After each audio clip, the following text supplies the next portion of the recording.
It's hard to believe that we're past Christmas, and it's hard to believe we've already landed on the 28th day on the calendar. It's Wednesday. It's time for another checkerboard chatter. All thanks to the Vol Report and the Tennessee Rivals page, of course, 24/7, 365. It doesn't matter if we're in Oxford, Mississippi. We'll get to that coming up near the end of today's broadcast. I don't know what it is about the Volunteers and the Rebels, but they always put up a rock fight, and it's always a scary time for the Volunteers. It was a win, though. We'll get to that recap momentarily. Or if we're heading south to South Beach, Noah Taylor joining the program. Man's very, very excited right now. You can tell right now. Here you are, beach bumming it up. I kind of want to see what your tan looks like, but I'll wait for another time, another day, my friend. How is South Beach? I'm sure it's a lot warmer than the check over here. 39 degrees is currently on Rocky Top, man. Good evening. Yeah, good to be on. It sounds like it's warm there since we left yesterday, but it's going good. It's treating us nice down here. It's been about 70, 75 degrees a day, nice breeze. You got our work done and then hit up the beach a little bit. So we're working on that tan. I'll send you some photos later on that over text maybe. But going good, exciting time. Obviously, Tennessee fans, big bowl game Friday night, but the lead up has been incredible. There's a lot of excitement going on right now down here. I would ask you if you helped Nico with his serve, but for a lot of people who don't know this, and I only make this joke because as much as we know so much about Nico Iamaleava, some people don't know he's actually one of the most gifted volleyball players in the state of California. Yeah. Like I was like doing some back channeling, chatting, like, like Nico plays volleyball. Okay, well, we all played multi-sports. Some are gifted to be a college athlete, potential NFL prospect, others not. But when I hear, male volleyball and I hear California, Nico's extremely, extremely gifted and good at that sport. So I'll leave those jokes aside, but it is very surprising how many people don't know that about the future of the University of Tennessee at quarterback, which I'll get started there. Joey Halsey today. You had a chance to get caught up with Joe Milton. Joey Halsey had a chance to chat with the media today. Before we get to Halsey's comments really about what the quarterback room looks like, let's talk about QB1. He wears number 7. He'll get the start Friday night in the Orange Bowl. What was the chit-chat like today with Joe Milton, knowing that he's going into a large matchup with Clemson later this week? Yeah, it felt like this was really kind of – I know he's done a few media availabilities back in Knoxville since he's taken the starting job, but really kind of the first chance we all got today to really kind of break that down for him. I know I got a chance at the end, got a couple questions in, and just was super impressed with just the guy's poise. We talked a little bit about, in this era of college football, this era of the transfer portal, why'd you stick around? And man, he had some great quotes about that. We got it up on right now, volreport.com. Those quotes are in there, some video as well. But just to paraphrase it, he talked about it wasn't the coaches, it wasn't anything like that. It was me. I knew what I needed to learn, knew what I needed to fix, needed to grow, and I did that. So, we'll get a chance, obviously, Friday night to see how far that growth has come against a really good Clemson team in a really big bowl game. But, the guy just handled it very well, walking into that room today and being, like you said, QB1. He had that aura about him, and it was just handled things the right way. Definitely is playing the part right now, but we'll get to see more of that on Friday. I'm glad that you got a little specific there with that response, because my follow-up was going to be usually different scenarios, situations, non-conference, getting out of a comfort zone. You can see a little difference. Usually it's anxious knees, the knee under the table tapping, just trying to get through some of these. You saw no change in his demeanor. Like Joe Milton, really, if you think about it, Joe Milton right now has the leg up to be quarterback number 1 in 2023, and we'll get to those comments momentarily. I'm just kind of surprised he didn't look at us like, man, after every way the season has gone, it's coming down to 4 quarters, and we got a nice team in Clemson who clearly they've been the breadwinner in the ACC for many years. Yeah, I mean, you got to be impressed with that. And, another thing, too, was the other guys we got to talk to about him. Ramel Keaton was there, obviously a guy that's going to be catching passes from Joe Milton, and probably a lot of them, with Cedric Tillman out and Jalen Hyatt out. But, these guys, you can just kind of, there's obviously going to be some cliches in there about, they're going to tell us how much they like the guy, how much they want to play for him. But, there seems to be a lot of confidence in him. And, got a lot of good stories about, those guys getting used to that arm when he first arrived. There's some funny stuff there. Ramel Keaton tore open his hand on a pass from Joe Milton at a practice last year. Split his hand right here on his right hand. So got a neat story about that. It split the webbing between the index and the thumb? He said it was in this area and it split open. I don't know if that's exactly what he meant, but it did sound painful. And he said the best part was he didn't realize it at first. Like he just kept catching passes after that. And then he's like, okay, this is starting to hurt. And then he like pulled his glove off and like blood was coming out of his glove. So he split the webbing. Yeah, and he had to get it like bandaged up. He said it took like a month to heal. That's the webbing. Yeah. So to give you an idea of what this guy's arm can do, but yeah. And we saw last year, obviously there was an adjustment phase, but they seem to be more adjusted to that, catching balls from him and just really confident in themselves. So not only was he, not only did Joe Milton walk in there today and just show a lot of confidence as QB1, seems like the players and obviously Halsey had a lot of good things to say about him as well. Well, let's get into what Joey Halsey had to say. Look, Joey Halsey's name has been very popular the last couple of weeks ever since the departure. Look, you lose an offensive coordinator, and there's so many people who start asking, well, what does it mean for play calling on December the 30th? What does it mean on the recruiting trail?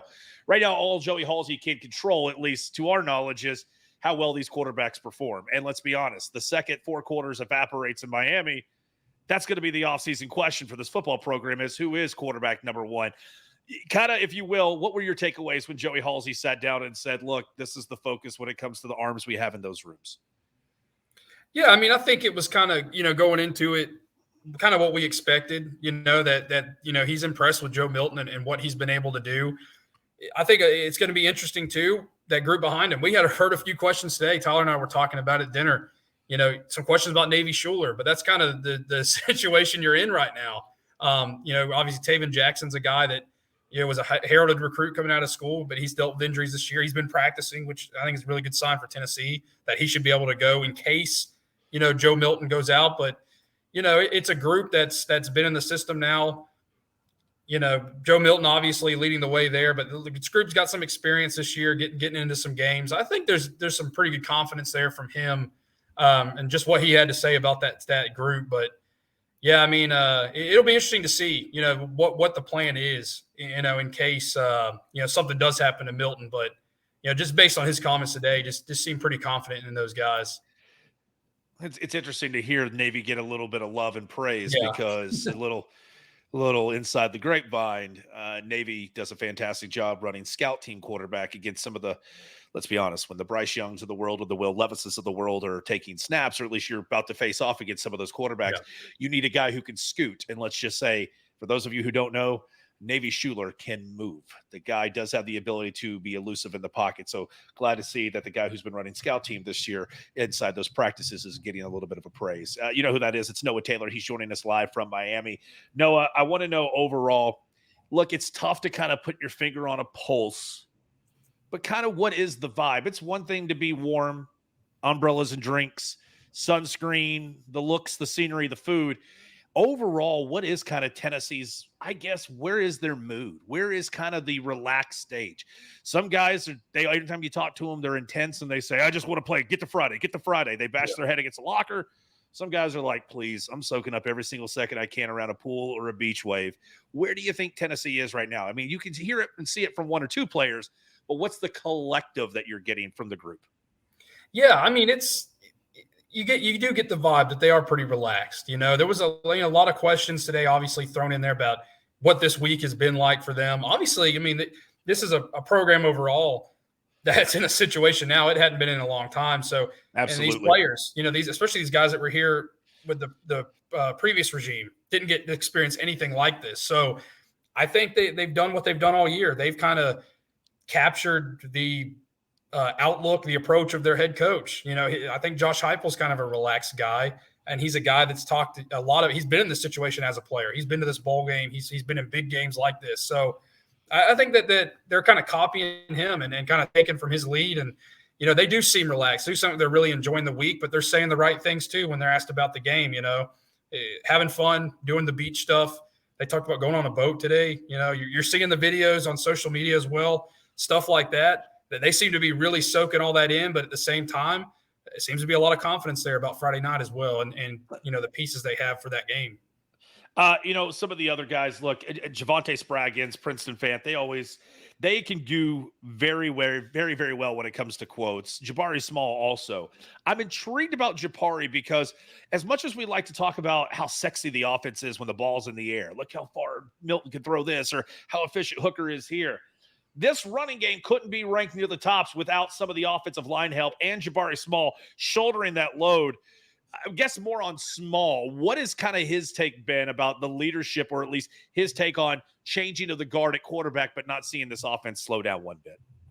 Yeah, he had some good quotes about that today. And one word he kept using a lot was the energy that Joe Milton brings. I think that's been key for them because obviously it's an offense where you have to be energized, right? You know, there's no time to slack, no time to sit around. So talked a lot about Joe Milton's energy at practice, and that's something he kind of seems to feed off of, and these other guys get to feed off of as well. So I think that's huge, and that was just one thing he said a lot today. And then just the confidence that they feel in him as well, and I think it's helped. You know, when these guys can see, we've heard all about the relationship that Hendon Hooker and Joe Milton had this year, how close those two guys were. I think that's really helped a lot for these players, these other offensive players, to sit back and kind of see their relationship too. And maybe get that feeling like, hey, we know Hendon. We played with Hendon the last 2 years. And, you know, him and Joe are really close. We can now – it's kind of easy to make that transition to two guys who are very, you know, different in their styles of play maybe, but, you know, very similar off the field. You know, it's interesting. And this is just you and I now having this conversation right now because the beauty about doing this is sometimes – questions can come into DMs, or if I take questions during my show here locally every day, some things start emerging. And I know this might sound like a silly question, but I feel like it needs to be presented because it's more than just a conversation, but it's something. You know, the old saying, okay, is this something? David Letterman used to do a bit on his late night talk show that would be, is this something? And he would say something ridiculous that happened in another state. People were like, no, that's nothing. And then he'd have one or two that'd be like, oh, wow, the ice cream of the future, Dippin' Dots. So many quarterbacks have been transferred. We just heard about Sam Hartman. He's out at Wake Forest. It looks like that he's heading to Notre Dame. The SEC just added two giant names. Graham Mertz, maybe not to the giant level, but he leaves Madison for Gainesville. But Devin Leary, I think, is a huge pickup moving on from Will Levis at Kentucky. Are you even the little, and if the answer is no, say it's no. Are you the little bit surprised that the rumor mill or the whispers didn't include perhaps, oh man, maybe some people are holding out to see how well Joe Milton performs in the Orange Bowl before some of these other quarterbacks make their decisions? Perhaps maybe that's just bar talk. Perhaps it's locker room talk. What are kind of your overall thoughts about Joe Milton and this being the leg up test that he's getting right now, these 4 quarters against Clemson? Yeah, I mean, I guess I would say I'm kind of confident in Joe Milton coming back next year and being the guy at least for, unless Nico comes in as just, you know, really unbelievable like everybody says and just lives up to that in year one. I guess I have been a little bit surprised that there isn't more of a Tennessee connection maybe with some of these guys in the portal right now because if you're a quarterback, why not Tennessee, right? I mean, the proof is there now about how good this offense is. It's the girl in the bikini when you're 13 years old that your mom finally lets you put on the wall. It's just like you stare at it every night before you go to bed and go, I can put up how many yards in this offense? So very fair, yes. Oh, yeah, 100%. I mean, you can see the numbers. You can see a guy like Hendon Hooker, a transfer quarterback, came in here. Right. I mean, that just shows you how important the portal is to some guys. He's a perfect story for that. And you said it best there, and I'm glad you brought that up. And part of this kind of layer on layer conversation, Hooker was already in Knoxville when Heupel took the job. Yeah. Heupel went and got Milton out of the transfer portal from Michigan because they thought they needed an extra arm. So again, maybe that point I just made, maybe that is just so, you know, I eliminate the conversation simply there. I'm talking out of both sides of my mouth, but it was just really intriguing because there have been some people, I mean, even kind of the pestering during the Vanderbilt game. Yeah, sure, they shut him out, but look how many deep balls he missed in that game. And again, fans will be fans, but it just seems like that Joe and Josh Heupel are kind of tied at the hip right now, especially after he got him out of Ann Arbor and kind of gave him second life in Knoxville. Yeah, that I mean, the fact that, like you said, that the fact they got that connection there, and also the way Joe Milton has stuck it out, right? I mean, this is a league and a sport where you know coaches are going to put the guy out that has the best chance to win, right? I mean, Josh Heupel's not going to Absolutely. sacrifice this program because Joe Milton was loyal. You know what I mean? Like, but he's a guy that stuck around. He's done things the right way. I think that helps a lot for his Paging chances Jarrett for him. Garantano. Paging Jarrett Garantano. Yeah, exactly. I mean, we've seen that, Woo! right? Look at Noah Taylor dropping jokes. Go ahead. I'm sorry. No, we have. That's right. I mean, we've seen that before, and it's dangerous, for especially in the SEC. But I think this is a very big game for him, a huge opportunity for him. Now, there's going to be, put an asterisk next to it. Two big time receivers aren't going to be playing in this game. And Miles Murphy's not going to be breathing down his neck from Clemson. Exactly. And that's exactly. Look, everybody has lost a little bit of their superpowers in this game. Yes. Right. And it's a twofold thing. I mean, he could go out there and look like a world beater, and you got to also say, like you said, Miles Murphy's out. So Clemson guys are missing on that defense. Yeah. But I do think it is big for him to make some plays and just play consistently in that game. I don't think he has to go out there and beat Clemson. This is a huge game, obviously, and ideally you want to end the year on a high note. But I mean that's going to be the goal, and it would definitely help, I think, with the fans, like you said. Not that matters too much for Tennessee overall as a program, but you are going to want to go into the offseason with some positive momentum if Joe Milton plays well. Yeah, trust me, the SEC with a strong showing might be nice. I was about to make a joke, but it seems like that we are probably about 8 minutes away from Arkansas sewing up the first conference victory of the season for the SEC. Ole Miss still to come later tonight against Texas Tech. And many fans were questioning, DMing, calling me, why is there a 5 o'clock tip tonight? No, well, the football team's got a game they got to play tonight, the Texas Bowl. So, hey, look, you tuned into the Checkerboard Chatter. Why did Tennessee Ole Miss tip at 5 today? Ole Miss has a football game tonight at the Texas Bowl. You're welcome. More to come on the hoops momentarily. So far, have you gotten a sense from the Clemson side of things? Have you had a chance to rub elbows with anybody from South Carolina covering this Tigers program? And I only ask this question because of this. And look, desert is the desert. Casinos are casinos for a reason. Clemson starts as a 4.5-point favorite. This thing skyrockets in gambling and numbers and spreads, going from 4.5 to 7. That's a skyrocket. Now today you can get Tennessee at some markets +5, +4.5. So it has dropped back down to the number when it was initially released. I don't know if it's sharps. I don't know if it's big money, guys. Something's happening where we're getting closer to kickoff and that line's dropping significantly in favor of Tennessee. That roundabout question, what's the feeling you're getting from Clemson right now, and kind of what are your takes now? We sit less than 48 hours away before kickoff of the Orange Bowl. Yeah, we got in last night, so I think there were a few Clemson guys, writers that were at today's offensive press conference for Tennessee. I think maybe tomorrow we'll get a better idea of that because we do get both head coaches. So be on the lookout for stories online for that, some video. We'll get Dabo. Sweet. I get Mansfield to answer that question for me. Yeah, right. I can get Tyler Mansfield to answer that question for me. He'll be ready the hard-hitting investigating journalism that Tyler Mansfield. Yes, got it. Yeah, so we'll get both those guys tomorrow. But, it's Tyler and I both talked about this today. It's kind of tough to say right now what direction this game could go in because you do have the missing pieces, on both sides. You do have – bowl games are just so weird. They're really, really hard, I feel like, to decide because you want Tennessee to show up and really be 100% focused in on this game because they haven't played in a game like this in so long. There's really no reason whatsoever to not take it seriously. I don't think that they're not taking it seriously, but I just mean in bowl games like this in general, it's so hard to tell, so it's hard to really see. I guess I kind of get why that line has kind of gone up and down. Maybe they're waiting to see who's opting out, who's this, and obviously some big pieces have left on both sides. I think it's a very real conversation that people forget every year. How much does one team want to be at that bowl game? Yeah. We saw it last night for Oklahoma State against Wisconsin. We saw it earlier today with UCF against Duke. This is a very fair point, and I know I've brought it up with you before, but I think this is a great time for us to kind of pull this out of the oven a second time. How much does Clemson really want to be there right now? Because to be fair, we're talking about a Clemson program who was in and out of the college football playoff, or at least in and out of the College Football Playoff National Championship game, but they were part of the Final Four. Whether people want to hear this, Tennessee fans or Clemson fans, clicking on this video tonight, later in the future, in 2022, December the 28th of 2022, the Orange Bowl's kind of beneath Clemson right now because of how well they've done and how successful they've been in other bowl games. So I don't think it's unfair to at least identify or acknowledge, not only has Tennessee not been to a major bowl game like this in some time, not only have they not been in Miami since Peyton Manning was taking snaps, but recent history, I'm sorry, that this is kind of just like, this is tap water to Clemson right now.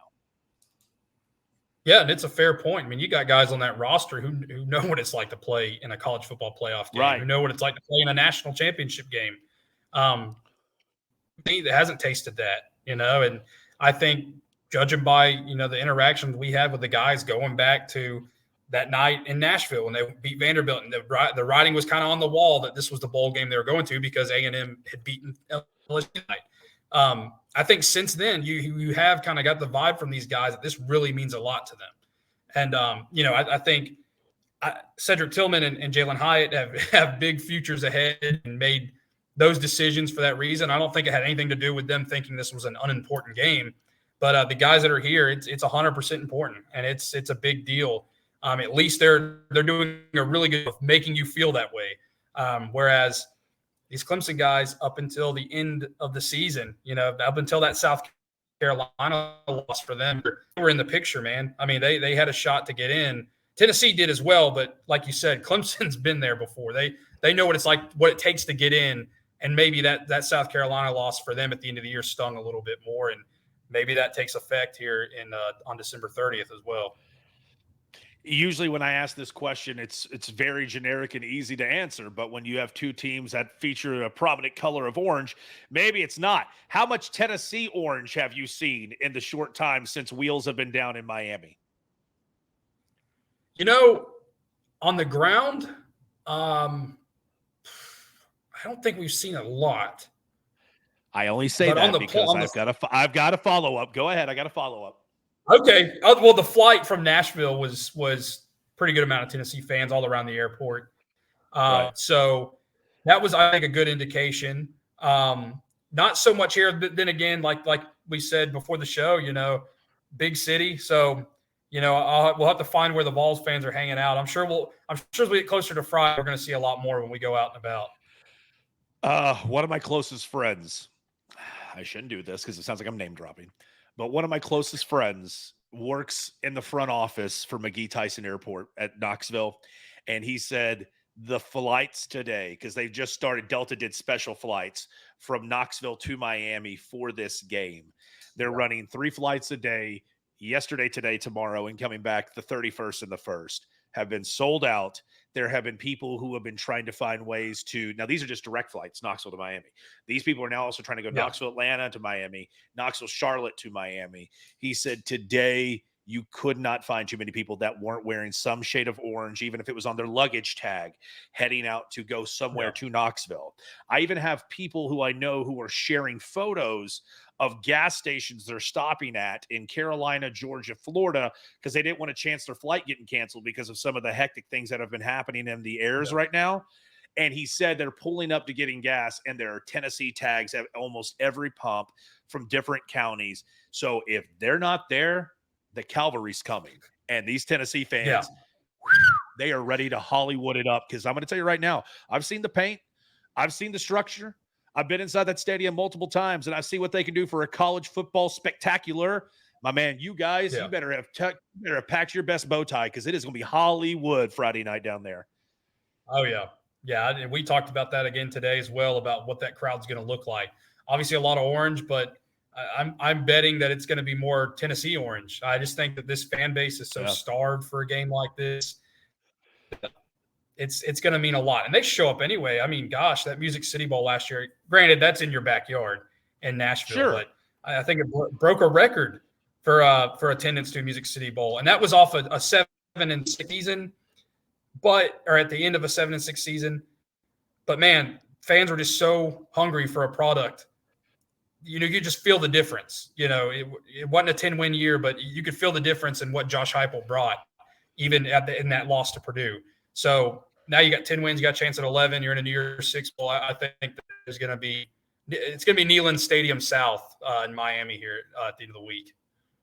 Let's do this, Noah. I want to go ahead and dive quickly because I want you to have the last word on Miami coming up in a matter of minutes. So let's just dive into this quickly. Look, you guys have been super busy, so let's just go ahead and flip right now to the portion of the program. Tennessee 63-59 winners. In Oxford, Mississippi, I struggle to say or find the words because the definition of insanity is doing the same thing and expecting it to change. Tennessee, it seems every time that Ole Miss comes up on this schedule, they get into a rock fight. They get into some slow beating double overtime game where they overestimate an opponent and they absolutely just get dragged through 40 minutes of hell, but find a way to win a basketball game. You know, we were catching up with some Ole Miss people yesterday. This was an Ole Miss program who less than a week ago, maybe more than a week ago now, they lost to North Alabama at home. And for anybody who doesn't know about North Alabama, they're a partially funded D1 basketball program. So Ole Miss essentially, as some people called it, and I understand people can get over dramatic and they're prisoners of the moment. One particular friend of mine, who he's an alumnus of University of Mississippi, said, "Ivans, I'm not being that guy. It was the worst loss in the basketball program's history." And then when you do a little bit more digging about North Alabama, okay, there is some truth to it. It's just there's tough times right now. But quickly, Tennessee does find a way to escape Oxford with a 63-59 victory. Rick Barnes not very happy with his program, in particular in the first half. Ole Miss was shooting lights out. They took a 6-point lead into the locker room. Tennessee, who is, wait for it, number one in the nation at guarding the three-pointer, they allowed them to get scorching hot in the first half, shooting well over 50%. Also, Tennessee, number one in offensive rebounds in the country. Second chance points, those also fell into Ole Miss's lap as well. So the Vols, who struggled from the free throw line, they were getting boneheaded turnovers, going to the locker room down 6, and all they end up doing in the second half is they turn around and they end up outscoring Ole Miss by 10 in that second frame. Vols, they started heating up. Not only that, but the defense ended up traveling as well as the defense locked down Ole Miss. I believe the Rebels were shooting somewhere in the neighborhood of 49-50% at halftime. They end up falling to 37% for the game. So the defense started waking up there in the final 20 minutes. Tennessee, of course, they got big lifting from Santiago Vescovi as they normally do. 22 points from him. And hey, you need a spark plug. Just call Zakai Ziegler. He puts up 13 as well as the men. Again, they are now 1-0 in SEC play. I know a lot of Vols fans can breathe a sigh of relief. They knew this was going to be one of those in between the holiday games. It could get tough. But just heads up, the next time Tennessee's on the floor, it's going to be Tuesday. And when they play Tuesday, they're taking on a Mississippi State team who, if you think Tennessee plays straitjacket, stingy defense, my goodness, make sure you have everything you need to keep your eyes awake because these two teams will fight each other for loose ball after loose ball. These two teams absolutely will beat you, bruise you, make you cry and shed blood defensively. That coming up, Tennessee gets their first home game of the SEC schedule. That's on Tuesday. All that being said, no Josiah Jordan-James. You and I talk often about the status of one of Tennessee's senior leaders. If it's not Maryland, and it's not Arizona, and it's not Austin Peay, it's got to be the opener against Ole Miss. Noah, if you're a Tennessee fan, or when you look at this basketball program, top 7 in the land, they're 11-2 now, and they've done this essentially without Triple J. I have to ask myself if it's even realistic to even hope and plan, hey, when he's ready, I think you got to come to a point in time where we need to find out who our best 7 or 8 guys are because we don't know if Triple J is going to be part of that rotation anytime soon. Yeah, and you got a stretch coming up. It gets harder from here, right? I mean, like you said, You got a ranked Mississippi State team who I think is taking on Alabama tonight in a big game, so you're going to get a little better idea of them coming in next week. Yeah, I mean, we've said on this show, we've said it, we've gone to games and watching the warm-ups and seeing if he's out there, counting to see if Josiah Jordan-James is good to go that night. And you do with every game that passes that he's not out there, you're thinking, man, surely SEC play, surely on the road in a conference game where the games matter so much, and we didn't get him tonight. And it's probably time. You think at this stage where you got to look at a permanent situation there, maybe for a guy to come in and fill that role. But it's been tough because they've been able to get by with it. Got by on the road tonight despite a poor game. But yeah, I mean, it's been tough for him. Such a good player who's just represented, I think, UT Athletics so well. Been a really good ambassador for UT Athletics. And look, I'm not talking like we'll never see him play again at Tennessee, but No, no, obviously this is a great point. you hate to see this. Yeah, you hate to see this out of a guy who's given so much. And this is, here it is, his final season, a season with a lot of expectation because you had so much experience coming back. And you watch him courtside. It'd be one thing if it's Triple J in his tearaways in a warm-up shirt, and he's just kicking back with his arms across the back of other chairs, or he's just leaning forward. He's not being very vocal. You can see Triple J. There are points in time they'll break the huddle coming out of a TV commercial break, and Triple J will stand up and go, no, deeper, no, deeper. And he's coaching them up on the sideline. Yeah. And whenever something isn't executed, if you don't follow the ball, go into the rim, but just keep your eyes in the background to where the benches are, you'll see a shot clank out and watch Triple J, and he'll be the first one to throw his hands up, like frustrated, like it would have been better if it was effective or if it was executed this way. So he is so anxious and hungry to get on the floor. He's letting that bird's eye view affect kind of what he's doing, knowing he can't do anything until he gets that knee 100%. And you kind of feel for him, but at the same time, my goodness, just sitting there watching him, just waiting for his body to respond to some of the rehab and things he's doing behind the scenes with the training. It's just got to be absolutely infuriating just that your body right now, it just doesn't want to click. Yeah. I mean, and especially for this coaching staff too, a guy that they were expecting to rely heavily on. And, now you've got to make that decision of what you're going to do going forward here in a tough stretch. You're going to be until March Madness, then you're in the NCAA tournament. So, yeah, I mean, there's going to come some time for some decisions and some time to go up there and run some and see what kind of works. And, like you said, you got a tough Ole Miss team or a tough Mississippi State team that plays really good defense to try to figure that out again in a game like that. It's definitely tough on the coaching staff as well for them to kind of find out what they're going to do next. All right. Let's put a big old bow on this sucker. It is now days ahead. We're less than 2 days before Tennessee and Clemson kick off, 8 o'clock Eastern coming up. That's going to be Friday from Hard Rock Casino Stadium in Miami. Last word is for you. What's coming up tomorrow? Tyler Mansfield's going to be trading seats with you. He'll be joining us to give us the next clue in on what's happening for Miami, but at least itinerary-wise, schedule-wise, what's coming up, not just for us here at Vol Report on the Tennessee Rivals page, but what's coming up for both the Volunteers and the Tigers. Yeah, so keep an eye out tomorrow. We will obviously have more content from the coaches, but we will have a thread on Twitter of what Josh Heupel and Dabo have to say. It's a joint press conference, so we get them at the same time. So if you're interested in what Dabo has to say about NIL acronyms and things like that, tune in. That should be fun. So yeah, stuff like that, and we'll have content from that. We've got 4 stories today from the offensive players we got to talk to and Joey Halsley. So a lot of good stuff coming your way, and so keep an eye out for all that. And then next thing you know, Friday night we'll be getting back into game mode, which we haven't been able to do since into November with Vanderbilt. What'd you have for dinner? Be honest. Tyler, he's never steered me wrong. So we went Tap 42, right? Tap 42. It was a good place. I had a burger that was like lamb and beef patties together with like this raspberry jam on it, and it's called a Drunken Goat.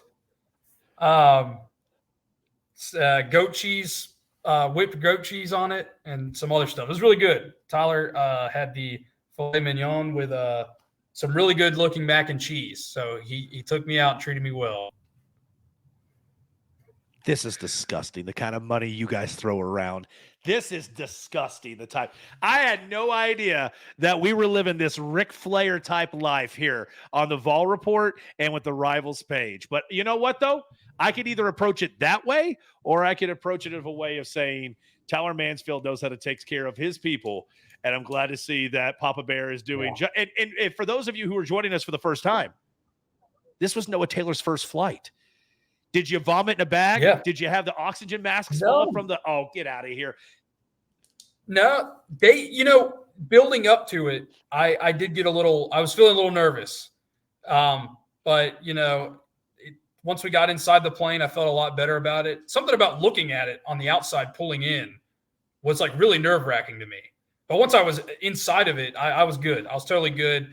Poor Tyler, he's sitting next to me and I'm like just taking these photos. It was full flight. I mean, there was a ton of people on it. So I'm sitting there like every time we see a city below, we're taking photos. I'm on flightaware.com, which I learned from coaching search season to find out where we were at. So I'm able to say like, oh, there's Tampa down there. So I'm giving Tyler updates. Did about he where give we're you the flying window over. seat? He's pretending to care, which was nice. But do what? He gave you the window seat.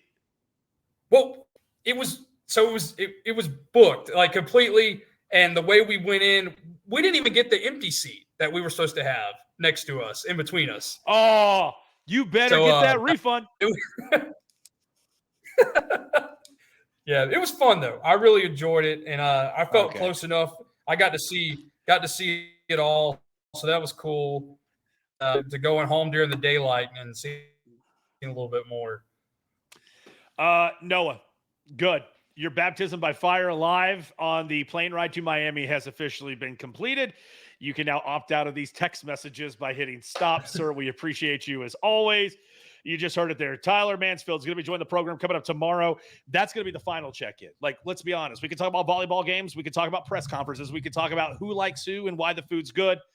But then on Friday, it's going to be the big one because December 30, you have the big games on the 31st. And what comes up now this year, remember, Jan 2, anytime the New Year's Day falls on Sunday, they don't fight with the NFL. But the point is, December the 30th is a stretch of 96 hours. It's a big one. And Tennessee gets the nightcap on day one to kind of get an opportunity to put a nice crescendo on what has been a 22-23 season to remember.